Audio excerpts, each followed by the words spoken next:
Hi praise the lord. నా పేరు Anand. Welcome to the scripture together YouTube channel. ఈరోజు మనము కొరింథీయులకు రాసిన మొదటి పత్రిక 13వ అధ్యాయాన్ని కలిసి చదువుకుందాము.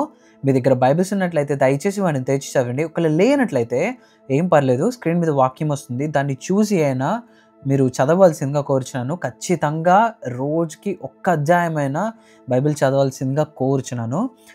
13వ అధ్యాయం. మనుషుల భాషలతోనూ దేవదూతల భాషలతోనూ నేటు మాట్లాడినను ప్రేమ లేని వాడనైతే మ్రోగెడు కంచును గనగనలాడు తాళమునై ఉందును. ప్రవచించు కృపావరము కలిగి మర్మములన్నీయు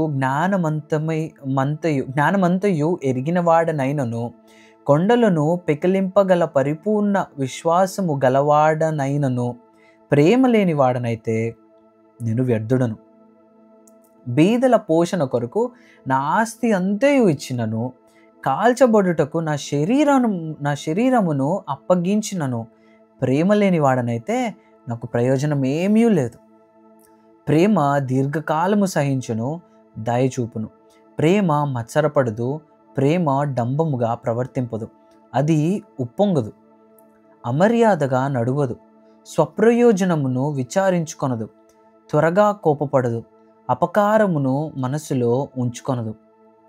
దుర్నీతి విషయమై సంతోషపడక సత్యమునందు సంతోషించును. అన్నిటికీ తాలుకొనును, అన్నిటినీ నమ్మును, అన్నిటినీ నిరీక్షించును, అన్నిటినీ ఓర్చును. ప్రేమ శాశ్వత కాలముండును, ప్రవచనములైనను నిరర్ధకములగును, భాషలైనను నిలిచిపోవును, జ్ఞానమైనను నిరర్ధకమగును.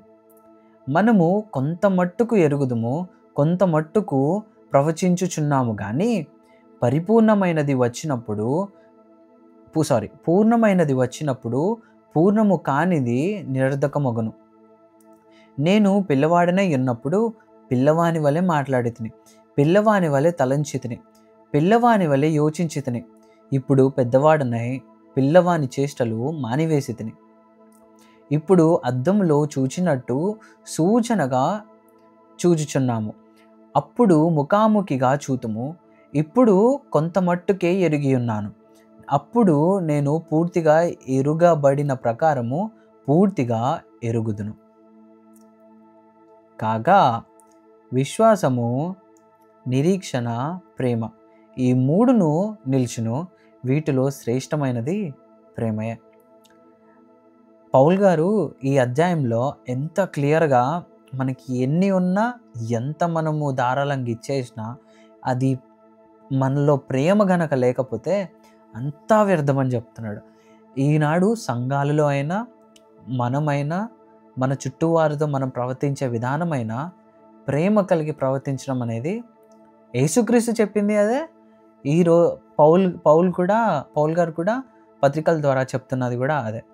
సో మనందరం కూడా ప్రేమ కలిగి ఇతరులను, అంటే వాళ్ళ యొక్క రిలీజియన్ అని, క్యాస్ట్ అని, లేకపోతే వాళ్ళు డబ్బున్న వాళ్ళ లేకపోతే పేదవాళ్ళ అని, ఎలాంటి డిఫరెన్సెస్ పెట్టుకోకుండా ప్రేమ కలిగి జీవించడమే ఒక మనిషి యొక్క, ముఖ్యంగా ఒక క్రైస్తవుని యొక్క బాధ్యత, క్రైస్తవుని యొక్క వెలుగు.